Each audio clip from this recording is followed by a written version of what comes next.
بسم اللہ الرحمن الرحیم۔ کربلا کا درس ہے کہ خوف بس خدا کا ہے۔ امام علی مقام امام حسین علیہ السلام جب میدان جنگ میں تنے تنہا کھڑے تھے اور یزیدی کتے آپ کو کاٹ کھانے کو تلے ہوئے تھے تو آپ نے یہ تاریخی الفاظ ارشاد فرمائے: میرے قتل کرنے پر تم آمادہ ہو تو سن رکھو، واللہ میرے بعد کسی ایسے بندے کو بندگان خدا میں سے تم قتل نہ کر پاؤ گے کہ جس کے قتل پر میرے قتل سے زیادہ خدا ناراض ہو تم سے۔ مجھے تو امید ہے واللہ کہ تمہیں ذلیل کر کے حق تعالی مجھ پر کرم فرمائے گا اور میرا انتقام تم سے اس طرح لے گا کہ تم حیران ہو جاؤ گے۔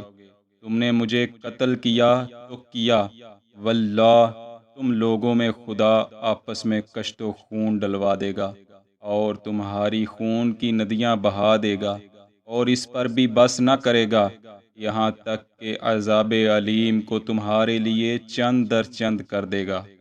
مولا حسین علیہ السلام کے یہ تاریخی الفاظ کسی نوعید عذاب سے کم نہ تھے، مگر ان بدبختوں کا اس وقت یہ عالم تھا کہ ان کے دلوں پر سختی کا عذاب نازل کر دیا گیا تھا۔ تاریخ گواہ ہے کہ پھر ایک ایک کر کے ہر یزیدی گرفتار عذاب ہوتا چلا گیا، یزید لعین ہو کہ ملعون ابن زیاد، وہ شمر ذیل جوشن ہو یا کہ ابن سنان، پہ در پہ گرفتار عذاب ہوتے چلے گئے۔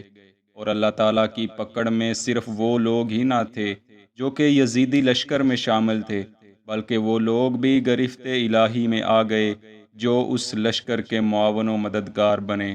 چنانچہ امام ابن عساکر، ابن الجوزی اور ابن ابی جرادہ نے بیان کیا ہے کہ فضل بن زبیر بیان کرتے ہیں کہ میں ایک شخص کے پاس بیٹھا ہوا تھا کہ ایک اور شخص اندر داخل ہوا اور ہمارے پاس آ کر بیٹھ گیا۔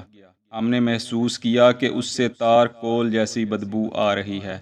تار کول لک کو کہتے ہیں جو سڑکوں کی تعمیر میں سڑکوں پر بچھایا جاتا ہے۔ میرے ساتھ بیٹھے شخص نے آنے والے سے پوچھا: اے فلاں، کیا تم تار کول بیچتے ہو؟ کہنے لگا: میں نے تو کبھی تار کول نہیں بیچی۔ اس نے کہا: پھر تم سے یہ تار کول کی بدبو کیسے آ رہی ہے؟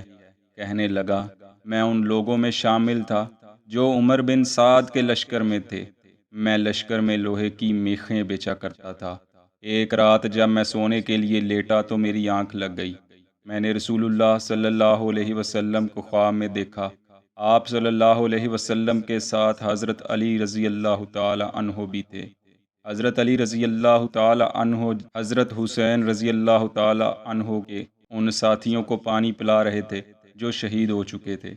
میں بھی آگے بڑھا اور عرض کیا: مجھے بھی پانی پلائیے۔ حضرت علی رضی اللہ عنہ نے انکار کر دیا۔ میں نے کہا: یا رسول اللہ صلی اللہ علیہ وسلم، ان سے کہیے کہ مجھے بھی پانی پلائیں۔ رسول اللہ صلی اللہ علیہ وسلم نے فرمایا: کیا تم ان لوگوں میں سے نہیں ہو جنہوں نے ہمارے خلاف ہمارے دشمن کی مدد کی؟ میں نے عرض کیا: یا رسول اللہ صلی اللہ علیہ وسلم، بخدا نہ میں نے تلوار چلائی، نہ نیزہ مارا اور نہ ہی تیر پھینکا، بلکہ میں تو انہیں لوہے کی میخیں بیچا کرتا تھا۔ آپ صلی اللہ علیہ وسلم نے فرمایا: اے علی، اسے پلاؤ۔ تو انہوں نے مجھے ایک تار کول سے بھرا ہوا پیالہ پکڑایا۔ میں نے اس میں سے تار کول پیا۔ پھر ایسا ہوا کہ کچھ دن تک میں تار کول کا ہی پیشاب کرتا رہا۔